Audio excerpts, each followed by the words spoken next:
ustedes ven en la lámina, de las mujeres frente a los conflictos armados.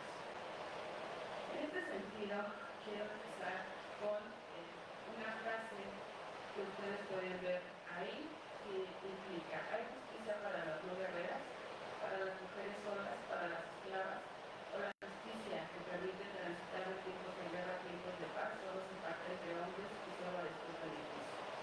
Las Troyanas justamente es una obra de Eurípides que en el formato de tragedia plasma justamente lo que ustedes conocen como la guerra de Troya, una guerra que ha trascendido sobre todo porque fue una guerra de exterminio, es decir, iban a matar.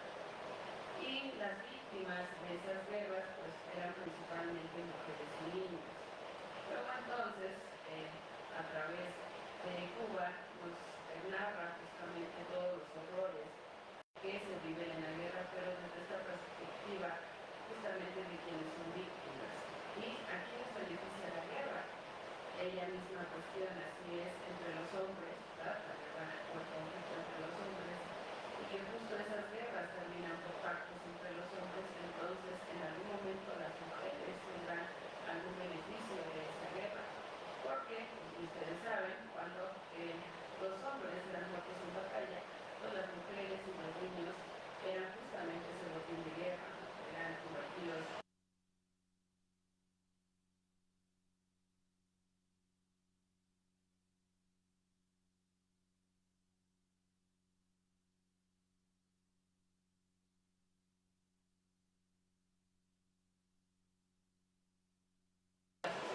estas situaciones de conflicto. Sin embargo, pues quien más impacta es justamente a lo que ustedes hoy conocen como esa población civil o esa población en situación de vulnerabilidad, en las cuales pues a nosotros nos toca destacar este papel de las mujeres y las niñas en consecuencia. Por tanto, a partir de aquí podríamos dilucidar qué vamos a entender por un conflicto armado. Porque históricamente, ¿verdad?, hemos entendido, cuando hablamos del concepto de guerra, pues esta confrontación entre dos o más estados. Sin embargo, pues la evolución de las mismas sociedades nos ha llevado a que internamente también se presenten algunas situaciones de conflicto. De ahí que tengamos que cambiar esta concepción. Por tanto, cuando nosotros hablamos de conflicto armado, de acuerdo al alto comisionado de las Naciones Unidas para los Refugiados, pues vamos a entender que es todo enfrentamiento.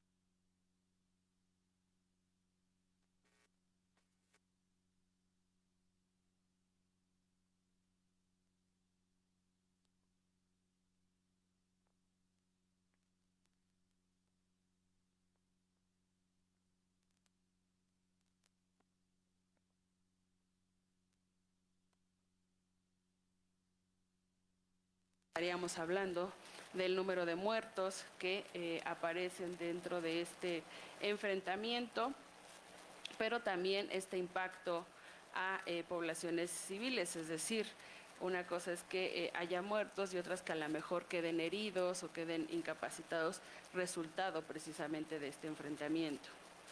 O que también ese impacto sea en el territorio y la seguridad humana, es decir, los conflictos generalmente van a generar desplazamientos, población civil que va a salir de sus lugares de origen para refugiarse en otros espacios, afectación al medio ambiente, por supuesto, ¿verdad?, a todas estas situaciones que de alguna manera garantizan el desarrollo, pues se van a ver afectados a raíz de este enfrentamiento. O bien que ese enfrentamiento pretende la consecución de objetivos diferenciables de los de la delincuencia común y que normalmente van vinculados a tres situaciones: las demandas de autodeterminación o autogobierno, o bien estas aspiraciones identitarias, la oposición al sistema político, económico, social o ideológico de un Estado, o bien a la política interna o internacional de un gobierno, o bien también al control de los recursos del territorio. Entonces ustedes pueden ver, este concepto es muy amplio porque abarca todas las perspectivas que implicaría una situación de conflicto armado. ¿Cuáles serían las fases por las cuales se gesta estos conflictos armados? Pues este esquema igualmente nos es muy ilustrativo, ¿verdad?, de cuáles son las etapas de los conflictos, desde el inicio de la paz durable, la paz estable, la paz inestable, hasta la alta tensión o propiamente el inicio de la violencia directa. Este esquema es muy importante porque en todas estas fases van a participar las mujeres, o la labor de las mujeres va a ser de una participación muy activa. Sobre todo en este sentido de la paz durable, actualmente pues se establece que las mujeres tienen un papel muy importante para garantizar que esa paz dure el más tiempo posible, ¿no? Ya al final iremos viendo cómo es la intervención de las mujeres en esta latitud. Por tanto, a partir de este esquema podemos tener dos tipos de conflictos armados: los internacionales y los no internacionales. Quedaría claro, y que yo creo que tradicionalmente nos hemos enfocado más en estos internacionales cuando hay la confrontación de dos o más estados, ¿verdad? Y los no internacionales, que tendrían que ver con el espacio interno de cada estado, ¿no? Entonces ya no nos limitamos solo a ver a dos estados en confrontación, sino que incluso dentro del mismo estado los diferentes grupos pueden estar en confrontación, ya sea por una oposición política contra el gobierno, económico o ideológico, o como nos dice también de cuestiones de identidad. Actualmente, si ustedes sondean en las modernidades, pues nos va a parecer rápidamente que el mundo se encuentra en conflicto. De acuerdo al Índice Global de Paz, actualmente hay más de 61 conflictos activos. Queda claro que los más visibles son los internacionales, ¿no? La parte de Rusia, parte de Medio Oriente, que pues todos los días vemos en las noticias. Sin embargo, hacia nivel interno, pues justamente estos conflictos se gestan y afectan mayormente a la población. Cualquier mapa que ustedes quieran localizar, pues inmediatamente les va a aparecer cómo se encuentra esta distribución geopolítica y todas las tensiones que se generan en estos conflictos armados, ¿sí? ¿Cuáles serían, por tanto, si nosotros vemos que pues son más de 61 activos y que están dejando pues millones de víctimas en el periodo de un año? Pues debemos destacar las consecuencias de esos conflictos y que las podemos dividir en los rubros que ustedes pueden percibir ahí. Humanitarias, quedaría claro que tendría que ver con estas víctimas de las guerras, ¿verdad? Estos heridos tanto en combate como heridos que derivan, valga la redundancia, de las bombas que arrojan, ¿verdad?, los países en confrontación. Por supuesto, las diferentes discapacidades que se generan. Las económicas, pues queda claro que en tiempos de guerra nada fructifica, ¿verdad? Nada es posible, o el desarrollo no es posible, no hay un mercado que permita esa estabilidad, no hay satisfactores que puedan, ¿verdad?, cubrir todas las necesidades de la población. Algunos alimentos, por ejemplo, tienden a encarecer cuando se presentan conflictos, ¿no? Piensen ustedes justamente en, pues a lo mejor el petróleo o algunas otras cuestiones derivadas de él. Las sociales, pues tendría que ver justamente con los grupos de población. Muchos de los países tienen grupos de población que son desplazados, o lo que se llama el desplazamiento forzado interno, justamente a partir de estas situaciones de conflicto, como sería el caso de México en situaciones de narcotráfico, por ejemplo. Muchas poblaciones salen de sus comunidades desplazadas justamente por cuestiones de narcotráfico. Las políticas, que tendrían que ver con estas ideologías y distribución del poder, y por supuesto las ambientales, ¿no? Las ambientales porque pues la liberación de muchos gases en el uso de armas químicas, por ejemplo, ¿verdad?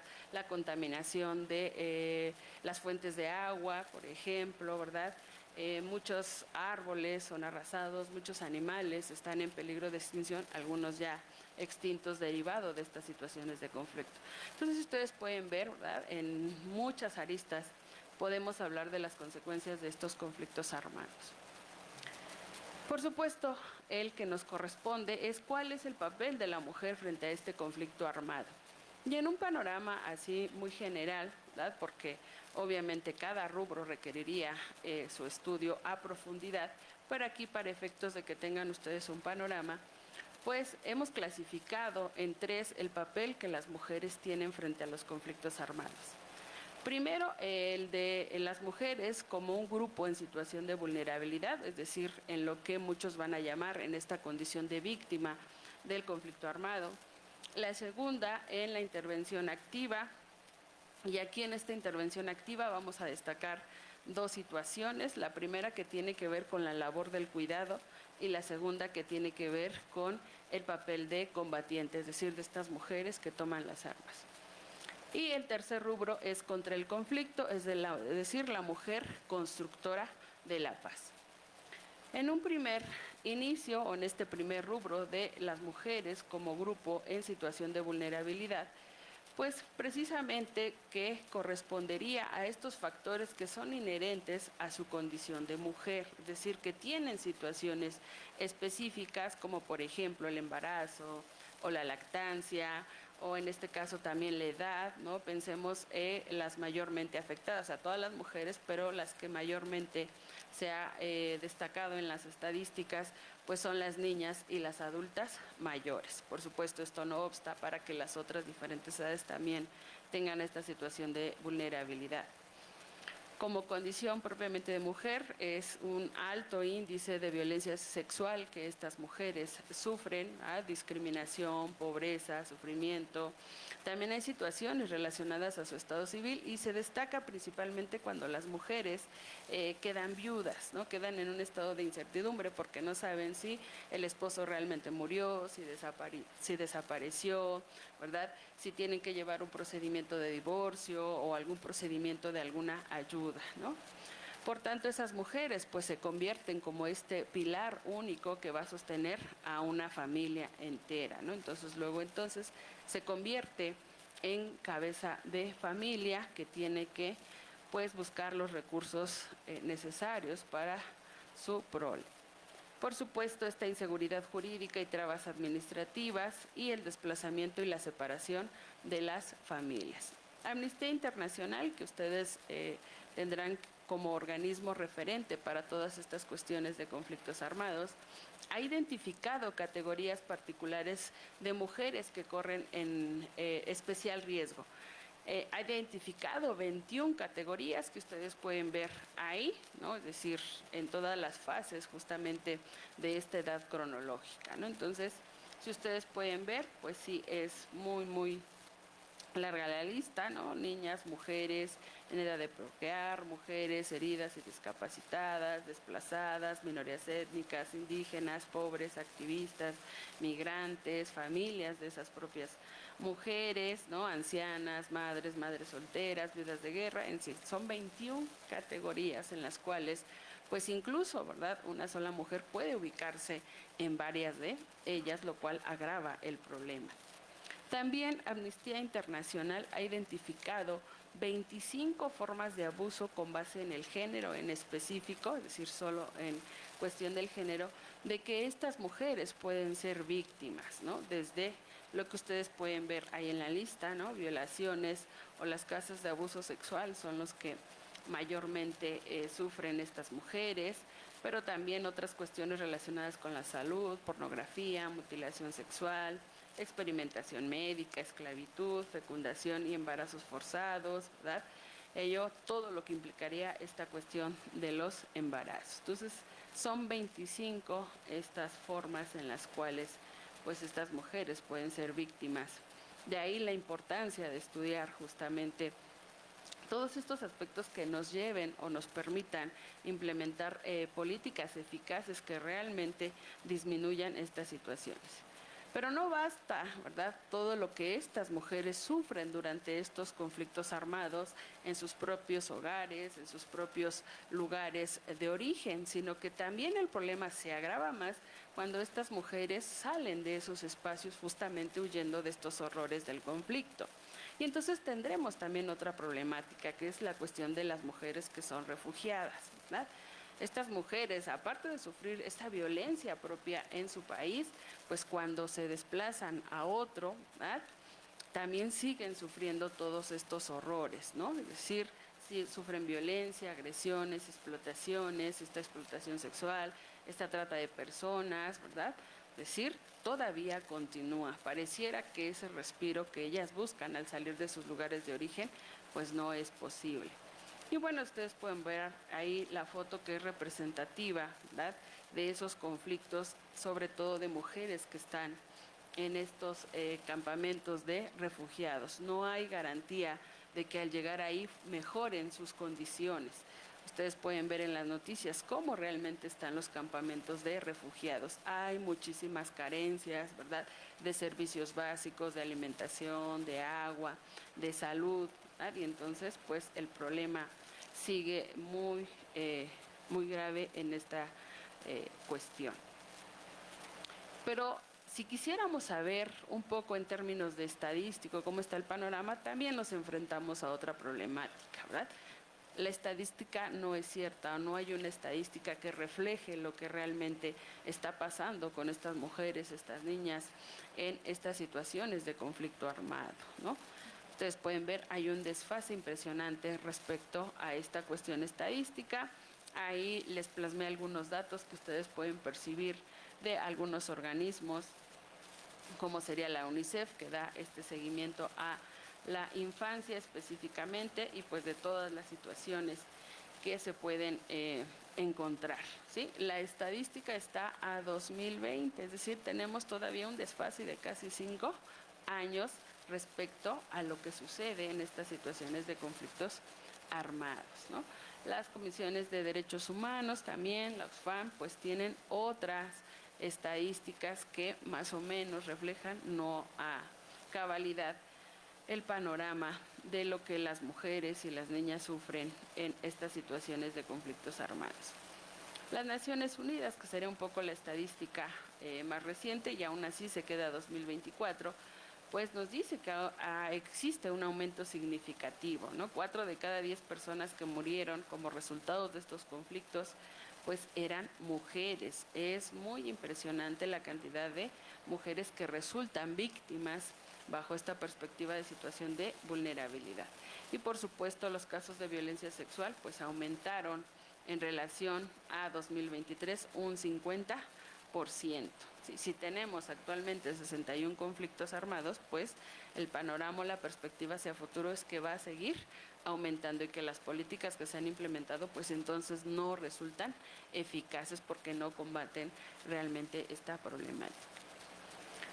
En otro panorama, que sería la mujer en la guerra, es decir, en esta participación activa, ¿verdad?, pues como le referí, vamos a tener dos perspectivas: la mujer como labor de cuidado y la mujer en el combate activo, o esta mujer que toma las armas, ¿sí? La imagen que ustedes ven ahí es de una serie que se llama Las Combatientes, que justamente trata de reflejar este papel de las mujeres en la guerra específicamente. Si nosotros nos enfocamos en esta primera perspectiva de labor de cuidado, pues vamos a tener que hablar necesariamente de lo que ustedes conocen como las enfermeras de la guerra, ¿no? Es decir, justamente a partir de los conflictos armados se empieza a gestar esto que hoy conocemos como la enfermería o la labor de la enfermería, y que aquí vamos a tener dos posiciones que son más conocidas. Queda claro, hay más representantes, pero estas en su momento generaron justamente un parteaguas en la labor de la enfermería. Florence Nightingale, a quien se considera la madre de la enfermería profesional moderna, ¿verdad?, pues participó activamente en la guerra de Crimea porque se comprobó que los soldados que iban a la guerra no morían por este enfrentamiento como tal, es decir, porque recibieran alguna bala o algún misil, sino porque quedaban heridos, y entonces al irse a los campamentos no había una atención adecuada, ¿verdad?, a sus heridas, y por tanto morían. ¿Por qué? Pues por infecciones o por enfermedades que se generaban, dado que las condiciones de cuidado pues no eran las mejores, ¿no? Yo creo que en ninguna guerra lo sé, pero bueno, en este sentido y hablando en este contexto es como aumentar. Entonces se solicita a Florence, que justamente ella había iniciado sus labores de cuidado en el Instituto para el Cuidado de las Señoras Enfermas, ¿verdad?, y que Sidney Herbert, conocedor de la labor de Florence, y sobre todo porque conocía también a la familia, pues le solicitó su apoyo para ir al frente a atender a los heridos en combate. Ella acepta, ¿verdad?, y entonces pues justamente se traslada a ese espacio. Cotidianamente en el ámbito de la enfermería se le conoce como la dama de la lámpara, justamente por toda la labor que realizó, por toda esta profesionalización. Ella estableció los lineamientos o los reglamentos que se debían de seguir en el cuidado de los heridos en combate. Por supuesto, a su regreso de la guerra, pues ella sigue con su labor y de hecho pues fue de gran influencia para la creación de la Cruz Roja Británica, ¿no? Es decir, tuvo una labor que fue de reconocimiento.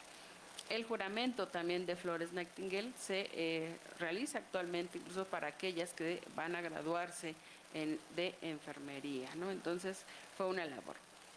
Ella representaba justamente este patrón, mucho de ahí también viene de lineamientos o de reglamentos que debían de seguirse, que debían de cumplirse, ¿no? Estos estándares mínimos que debían de garantizarse para las personas heridas.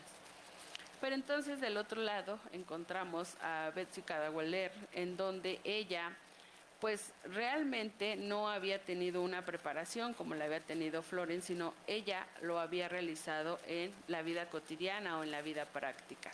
Si lo quisiéramos poner de esta manera, Florence era toda esta parte teórica, no toda esta parte de lineamientos, mientras que Betsy era toda esta parte teórica, es decir, con el cotidiano de atender a los heridos, ¿no? De todas sus necesidades, pues debíamos de establecer esos parámetros.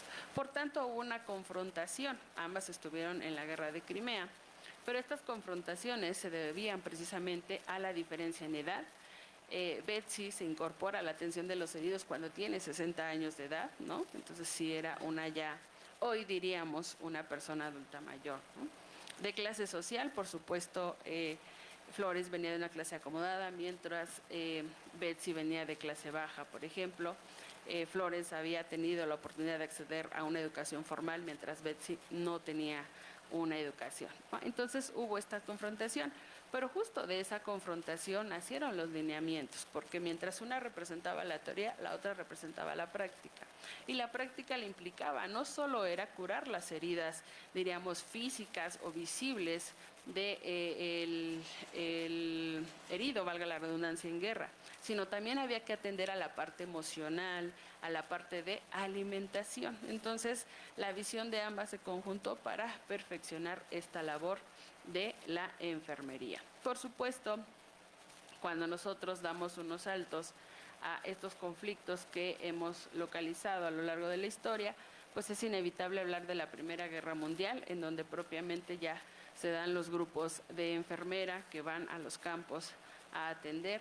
Pero no solo la enfermería se va perfeccionando, sino que también la mujer se incorporó, dado que los hombres iban al combate, pues a otras labores que tradicionalmente ellos llevaban a cabo, ¿no? Se empezaron a incorporar a las fábricas, se empezaron a incorporar a los campos, ¿no? A cuestiones de oficina, por ejemplo, de mensajería, ¿no? Entonces la mujer empieza a incorporarse a otros espacios en los que pues tradicionalmente era ocupado por hombres, pero esos hombres pues tenían que ir a luchar, ¿no?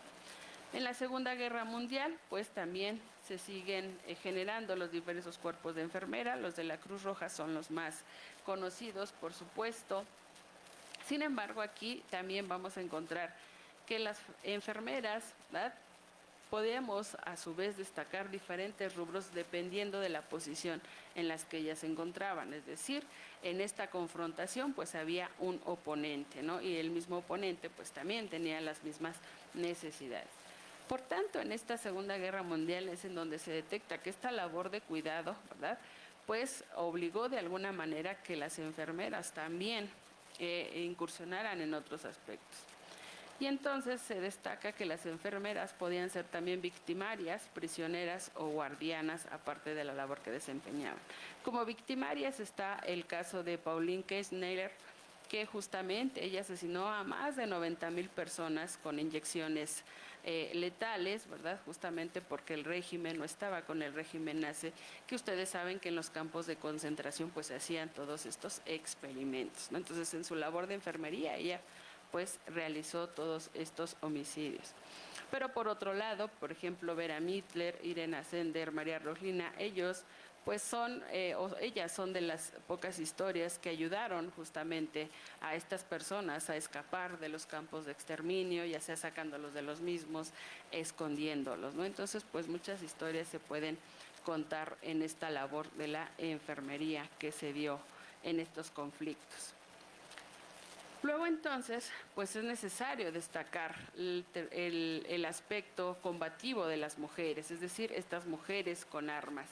Y en este sentido, pues esta obra que ustedes ven ahí, de Svetlana Alexievich, La guerra no tiene rostro de mujer, justamente es una obra que relata la guerra, pero no de aquellos que, diríamos, tuvieron esta confrontación abierta, sino de las mujeres que se vieron obligadas a incorporarse, ¿verdad?, a tomar las armas.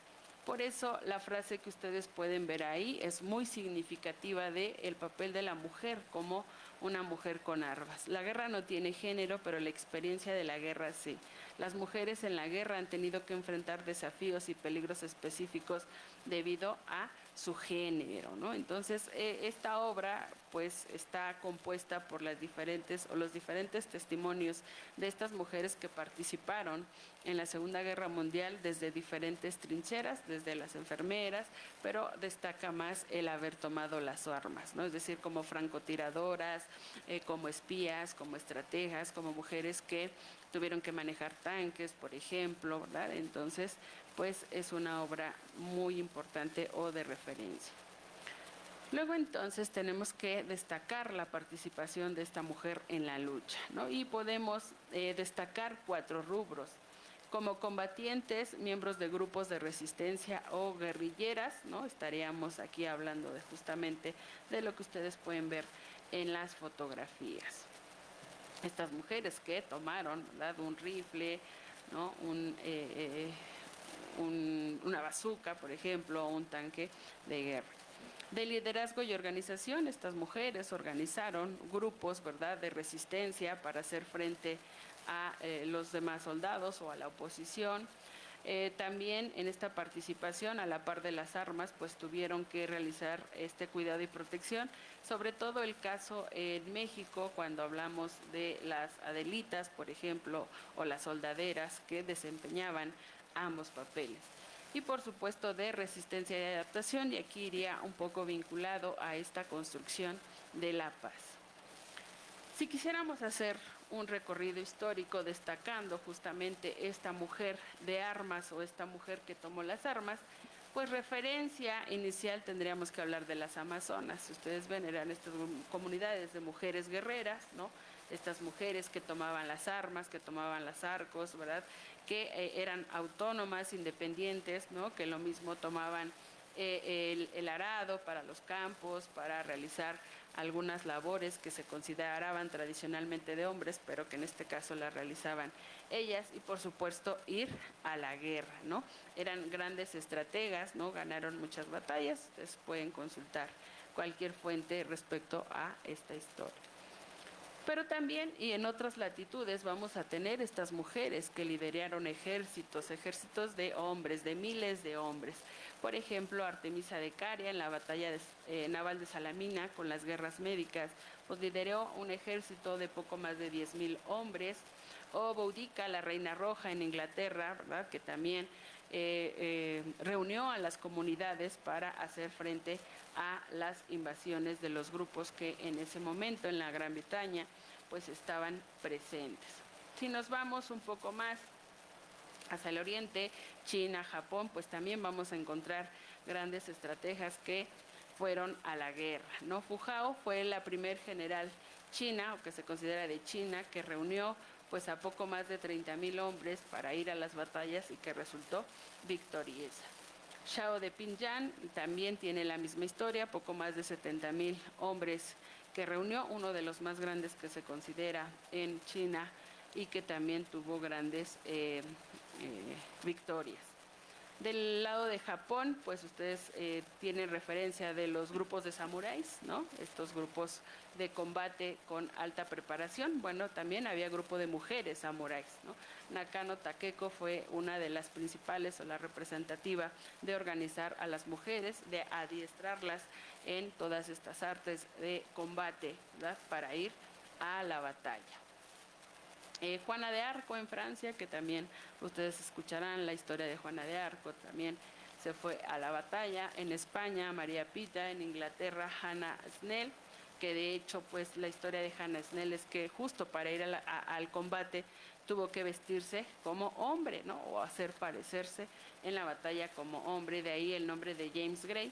Ella iba en la búsqueda de su esposo que se había ido precisamente a la guerra, ¿no? Pues en esa búsqueda ella llegó a convertirse en general reconocido. Entonces, pues ha tenido intervenciones como líder de ejércitos, ¿no?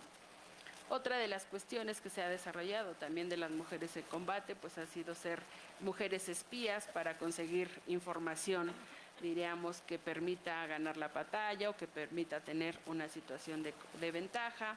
Mata Hari, que ustedes conocerán también, que fue una espía muy famosa. En la misma tesitura, Noor Inayat Khan también realizó estas labores de espionaje.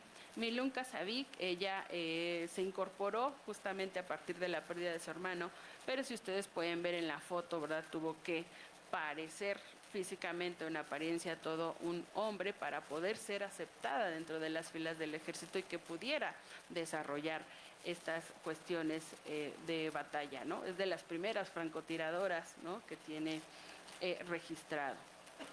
Pero también en estas labores de espionaje se han formado grupos, dos son importantes, como son los batallones de la muerte, cuando la Segunda Guerra Mundial específicamente, o el Río de los Perfumes. Y el Río de los Perfumes es un caso que viene justamente de esta población civil, es decir, no que se haya incorporado propiamente a una institución militar, sino que de la misma población civil se empezó a esta organización, porque ellas refieren, cuando el enemigo entra en casa, incluso las mujeres deben luchar, deben proteger a sus familias, ¿verdad? Deben proteger a sus hijos, y si para ello es necesario tomar las armas, pues lo van a hacer. Tuvieron mucha labor en cuanto al espionaje.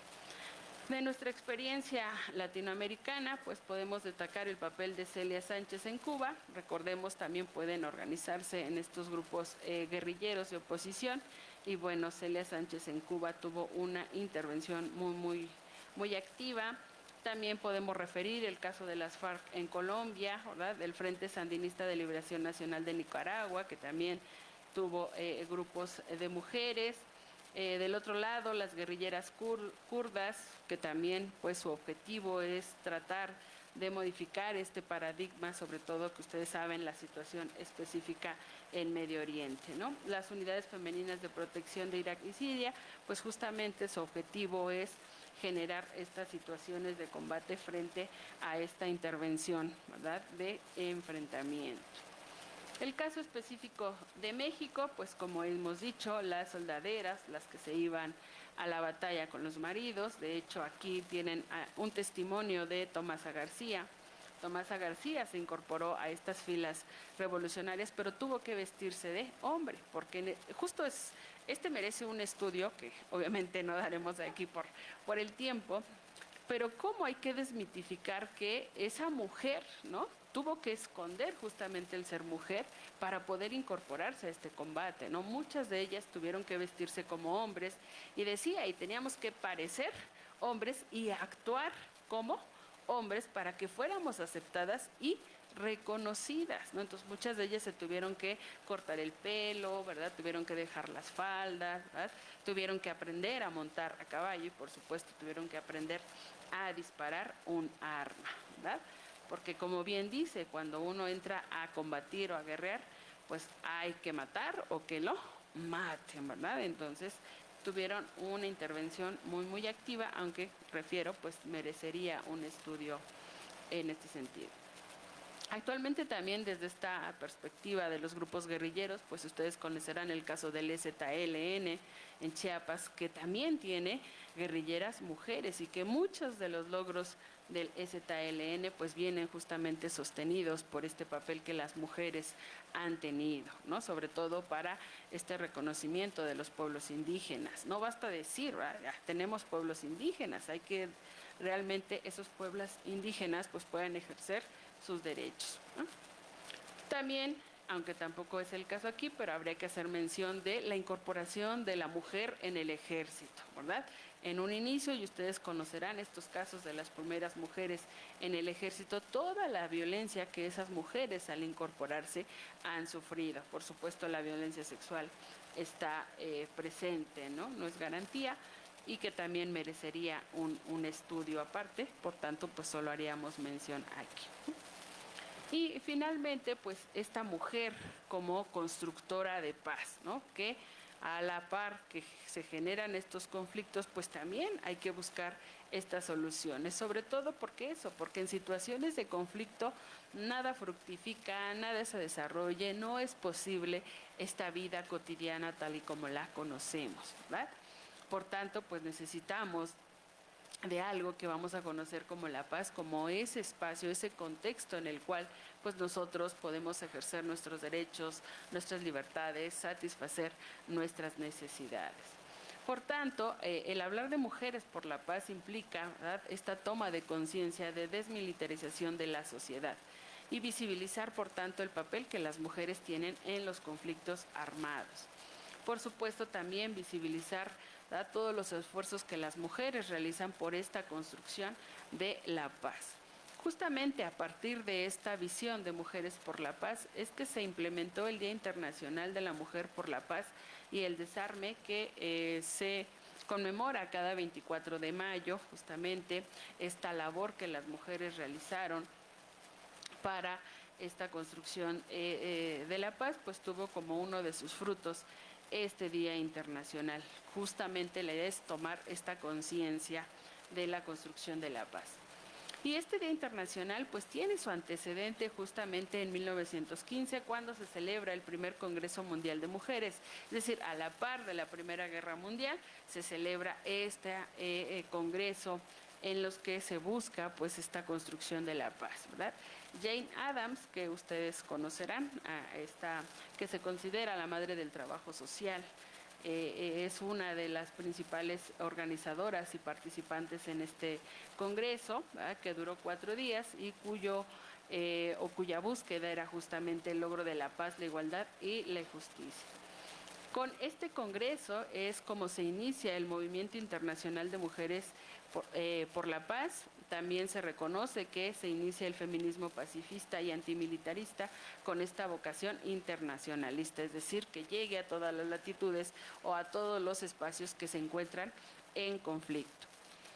Derivado de este Congreso Mundial, pues se forma la Liga Internacional de Mujeres por la Paz y la Libertad, cuya fundadora, ¿verdad?, se reconoce como Emily Greenwald, a quien justamente pues sienta las bases de esta Liga Internacional derivado de los trabajos que se tuvo en La Haya. Por supuesto, este movimiento se ha perfeccionado y, como hemos dicho, pues dentro de estas diferentes ramas del feminismo que tiene, se ha construido el feminismo pacifista y antimilitarista, que hoy tiene como principal representante justamente a Carmen Magallón, porque es esta lucha y sobre todo de que las mujeres no sean botín de guerra o que la violencia sexual no sea el arma que se utilice en las guerras para afectar a las mujeres. ¿Qué otras figuras serían representantes dentro de este movimiento pacifista? Pues la baronesa de Suttner con su obra Abajo las armas, la que se considera también una obra de referencia para la construcción del movimiento pacifista, ¿verdad? Es una obra todavía de referencia actual.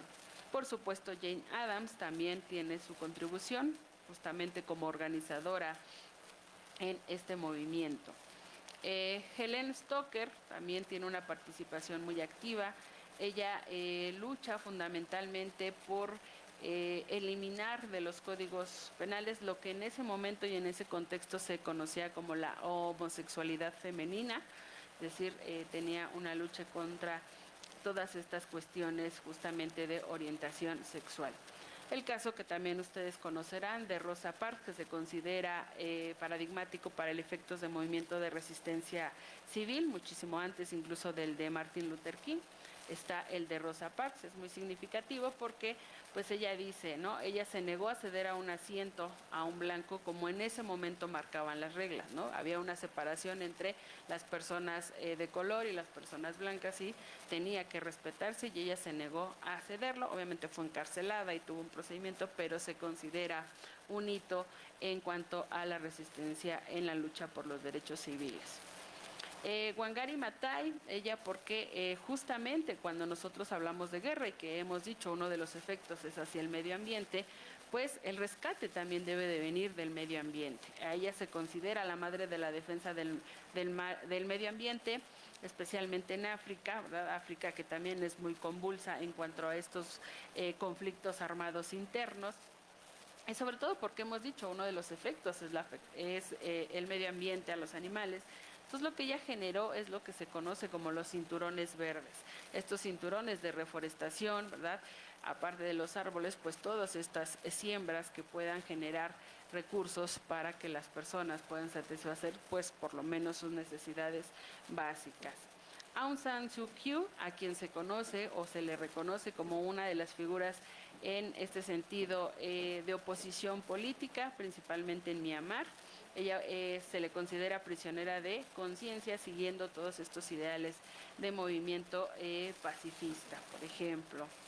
De Shirin Ebadi, porque desde la visión jurídica o desde la visión del derecho, toda esta labor que se tiene que realizar en la construcción de la paz para garantizar pues el ejercicio de las mujeres, sobre todo en su país, en Irán. Bueno, Medio Oriente pues merece también especial reflexión sobre la forma en que se dan las relaciones. Rigoberta Menchú, que ustedes también conocerán, porque Rigoberta Menchú hace su labor desde estos pueblos indígenas, desde estos pueblos que son desplazados en razón del conflicto o de la confrontación, en donde hay pérdida de familiares, ¿verdad? Y Rigoberta Menchú nos dice, es que no solo es decir que hay paz, ¿verdad? Sino que hay que garantizar que esa paz sea perdurable. ¿Y cómo la vamos a garantizar, verdad? Pues a través justamente de estos elementos que permitan el desarrollo, de estos elementos que permitan el ejercicio de derechos, de eliminar la pobreza, de eliminar la discriminación, de eliminar la violencia, de eliminar el abuso sexual, de eliminar las violaciones. Y eso es tarea, pues sí, en principio de los estados, pero de todos los miembros de la sociedad. El Nobel por la Paz ha sido otorgado justamente a estas mujeres, ¿verdad?, representantes de este movimiento por la paz. De los 111 reconocimientos que se han otorgado en cuanto al Nobel de la Paz, 19 han sido para mujeres, que ustedes pueden ver ahí. Malala Yousafzai es la más joven en recibir este galardón y bueno, cada una de las mujeres ha contribuido a pues desde su ámbito generar este movimiento de paz, ¿no? Estos movimientos pacifistas que serían ejemplificativos, es decir, ya como grupo, pues están el campamento de la Grihan Common, que justamente es la que diríamos hace que este movimiento sea más visible, ¿verdad? Pero también tendríamos en Medio Oriente estas mujeres de negro, o la Red Internacional de Mujeres contra la Guerra, ¿verdad? O Código Rosa, que son estos grupos que hacen labores cotidianas, hacen conferencias, ¿verdad? Hacen marchas, hacen programas de atención social, porque lo que decimos no es simplemente decir, ¿verdad?, queremos paz, sino hay que trabajar por ella y hay que trabajar en el cotidiano de las relaciones con las personas. Jurídicamente, ¿cuáles han sido algunas resoluciones de la ONU para esta construcción de la paz? Pues la que más se destaca es la 1325 del año 2000, en donde ya se reconoce la labor de la mujer en esta construcción de la paz a partir de la solución de los conflictos y, por supuesto, la prevención de los mismos.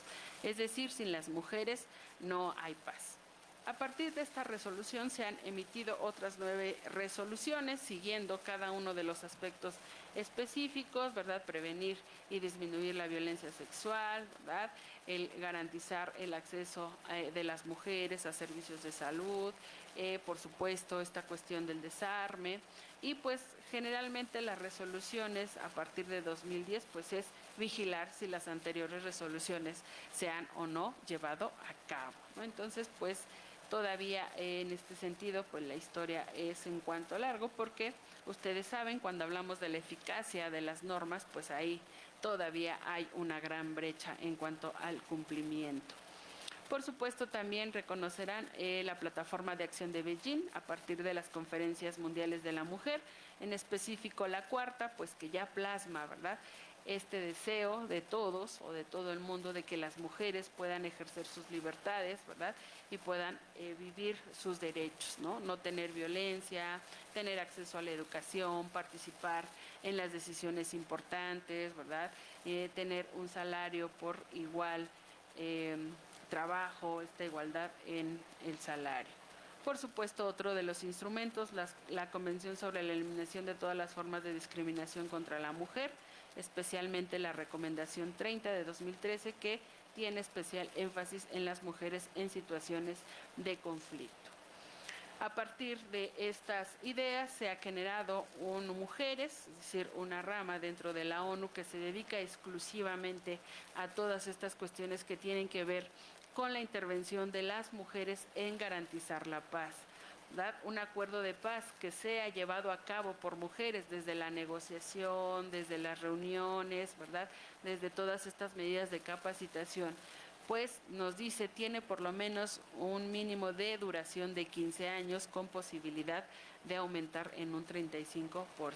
Es decir, la intervención de las mujeres en esta construcción de la paz pues es muy significativa y muy importante.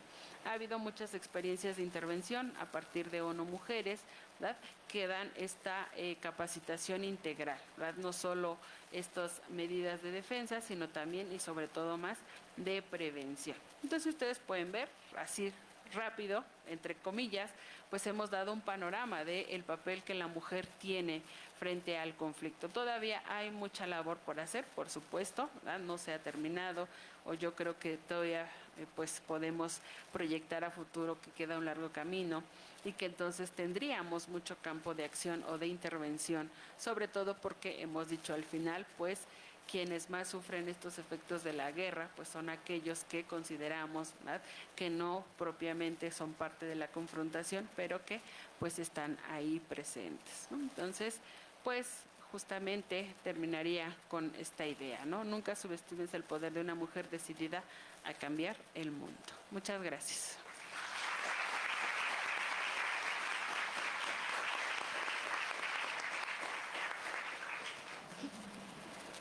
Gracias, maestra Amparo. Ahora pasaremos con las preguntas. Por favor, desde sus lugares, alcen la mano y se les dará el uso de la voz.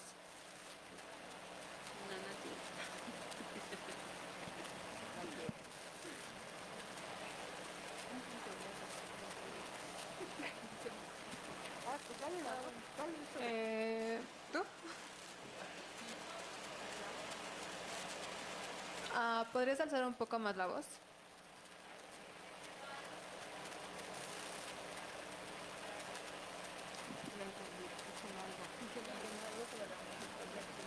Cuando nosotros queremos abordar el tema de la orientación sexual, o sea, la orientación sexual entendida como esa atracción erótico-afectiva que las personas tienen por otras personas, ¿no?, independientemente de su sexo, independientemente de su género. Es decir, qué tipo de atracción yo puedo experimentar hacia otro, sea heterosexual, ¿no?, homosexual, ¿no? Bueno, dentro de la homosexualidad, si queremos ver un poco de recorrido histórico, ustedes conocerán las siglas LGBTQI+. Bueno, en realidad cada una de esas siglas representa un momento de avance justamente en este reconocimiento de la orientación sexual. Entonces el movimiento viene justamente por lo lesbiano o las lesbianas, si lo queremos ver en el cotidiano, ¿no? Este reconocimiento a que a mí no necesariamente me tienen que gustar hombres, ¿no? O sea, yo puedo experimentar mi atracción erótico-amorosa hacia otra persona de la manera en que yo quiera. Sin embargo, y merecería un análisis histórico, ¿no? Esta cuestión del patriarcado, esta cuestión de imposición de la heterosexualidad, viene justamente de cuestionar que yo puedo experimentar. Bueno, a la par de eso es como se empiezan a generar, solo que entendamos un poco los contextos, ¿no? Que no se podía hablar de esos temas, que eran muy sancionados o tenían una censura social muy grande, y entonces empiezan también a la par estos movimientos de visibilizar que podemos experimentar otro tipo de orientación. Entonces, en ese momento, en ese contexto, se conocía como homosexualidad femenina, porque se consideraba que la homosexualidad solo era para los hombres, ¿no? No, también las mujeres podían. A eso se refiere. Por favor. Sí, tú la de verde. Disculpa, ahorita que pasen a hablar, por favor levántense, igual para que los podamos escuchar mejor.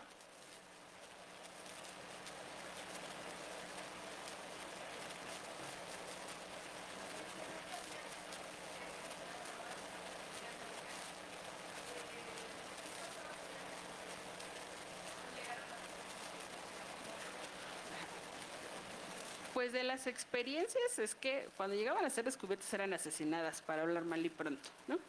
Sin embargo, hablando propiamente de aquellos que están en línea de combate, se genera una hermandad. ¿Por qué? Porque está en peligro la vida, ¿no? Está tu propia vida. Lo que decía, vas a matar o que te mate, ¿no? Y entonces, pues, si nosotros estamos en ese peligro de perder la vida, pues entre nosotros nos vamos a proteger. Y entonces, en experiencias de línea de combate eran reconocidas, o sea, es decir, entre los mismos soldados, pues eran reconocidas, ¿no? Obviamente hay sus excepciones, ¿no? Como en todo, pero en ese momento de hermandad reconocían la labor de estrategia, por eso el éxito en muchas de las batallas, que justo es lo que queremos significar. Muchos de esos éxitos de batalla fueron hechos por mujeres, aunque han pasado o han estado invisibilizadas, no se les ha dado ese reconocimiento. Pero la mayoría de las experiencias relata, muchas fueron condecoradas, ¿no? Generales de división, en reconocimiento a la labor que tuvieron en combate. Y que, pues, diríamos, ¿no? Qué mejor victoria que seguir viva. ¿Alguien más? La de en medio, por favor, la de lentes.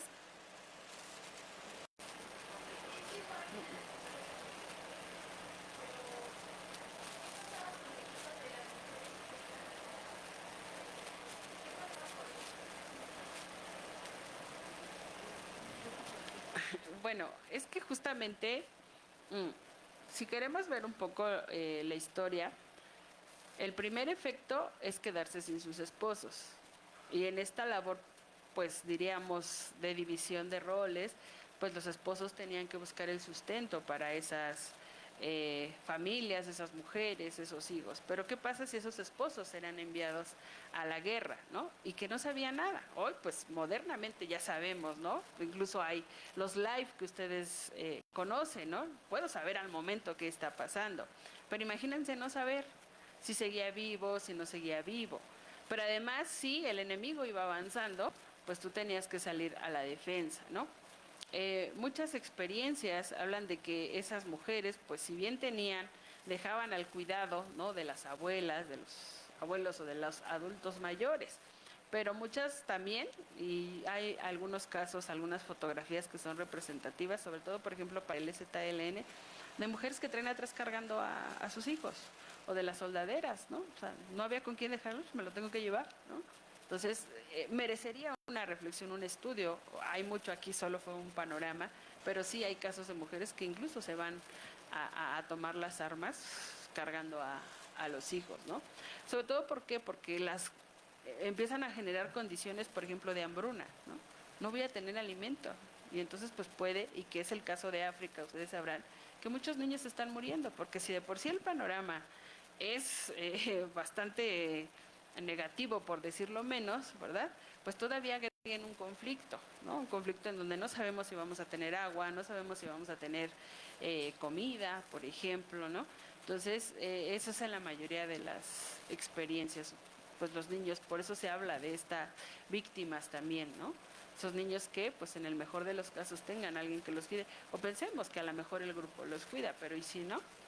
Pues casi puedo asegurar que muchos van a encontrar la muerte de esa manera, ¿no? ¿Alguien más? Por favor.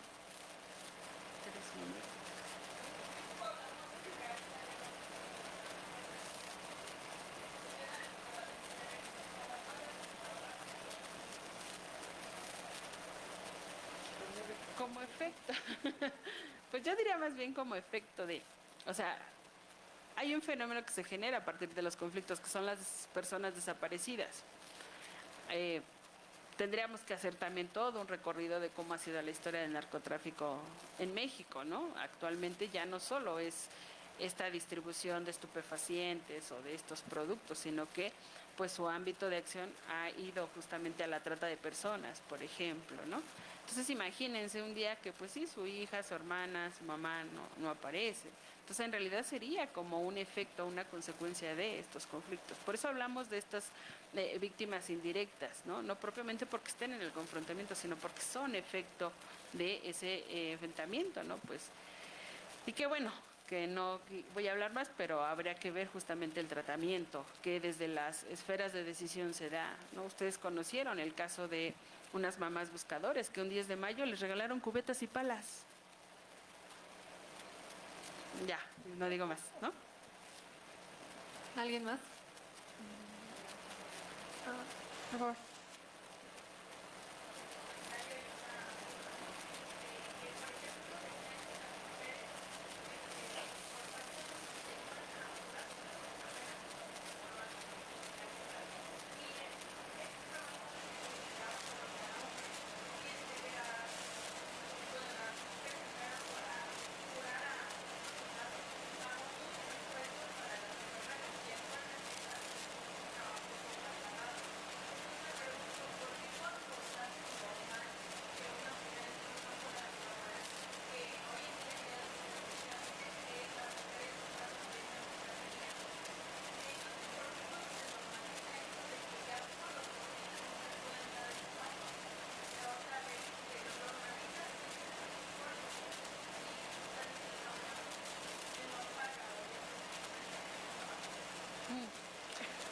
Ahí merecería muchas reflexiones, la verdad.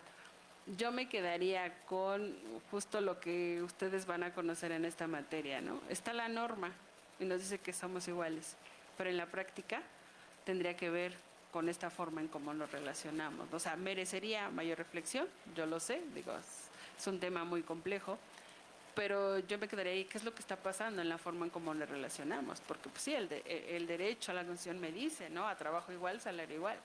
Pero entonces, ¿por qué a mí me estás pagando menos, por ejemplo, ¿no? Sí, yo creo que ahí también merecería, pero yo me quedaría con eso, ¿no? De decir, cómo es la forma que en la práctica se está dando, ¿no? Reconocemos o no reconocemos, ¿no? O sea, ustedes vean los casos justamente en algo que ustedes conocen como el IMSS, por ejemplo, ¿no? Por decir.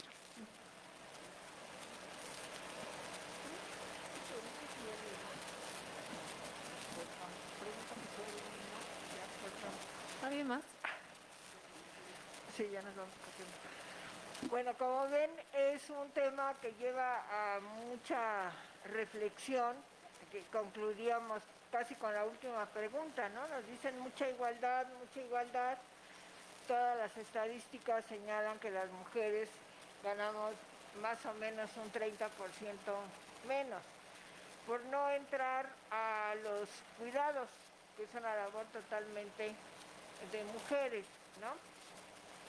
Entonces, el panorama que nos ha dado la maestra Amparo sobre estas mujeres en las cuales pues están invisibilizadas, ¿no? Cuando hablamos de guerra, además en automático pensamos en hombres, no en la participación de las mujeres, y que en muchos casos como efecto colateral, y que hay una seria preocupación por los organismos internacionales porque las mujeres se vuelven ya desde los tiempos muy remotos, como nos ha dicho, botín de guerra, con todas las consecuencias que esto implica. Yo me auno a la recomendación que les hizo la maestra Amparo de la obra Bajo las Armas. Como tengo dudas de que lean, ¿verdad? Está la película y a lo mejor logramos que vean la película, ¿verdad? Y entonces es más divertido. Yo quiero agradecer a todos, en especial a la maestra Amparo, por la magnífica conferencia que nos ha dado sobre este tema y que nos deja muchas reflexiones sobre el tema de las mujeres. En el próximo mes nuestra sesión se llevará a cabo del papel que tenían las mujeres en el Poder Judicial. Y digo tenían porque ahora pues como hay un poco de organización inicial, por decirlo más correctamente, pero ¿qué pasa con la posición de las mujeres en el Poder Judicial? El día 10 tenemos también un evento de la presentación de un libro sobre los efectos sociales del COVID. Entonces, como ven, hay una serie de actividades que esperamos nos puedan acompañar. Así es que muchas gracias y esperamos verlos en nuestra próxima actividad.